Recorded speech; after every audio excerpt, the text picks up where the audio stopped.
Welcome to Samba Samba. Enjoy the video. You begin by signing into Roblox and going straight to Settings. Click the gear and choose Account or Security. Once there, focus on the Passkey or two-step verification area so you can see current protection options. You need your registered email or phone ready because Roblox often sends a verification code. This proves ownership and is required to change authentication settings. Make sure you're on a secure device, then proceed to the exact Passkey management link shown in Security. Once you're in the Passkey section, identify the specific Passkey you added. Roblox lists active keys or devices.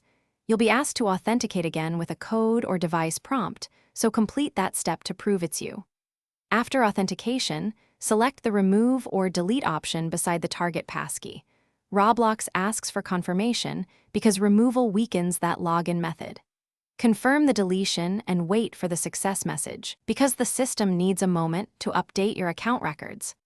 After removal, test by signing out and attempting to sign in so you can verify the Passkey no longer appears as an option. This completes the change. If you rely on two-step verification, make sure an alternate 2FA method is active to avoid lockout. If something goes wrong, error messages, missing codes, or the Passkey persists, use account recovery steps or contact Roblox support with proof of ownership. Keep patience, because verification can take a little time to sync across systems.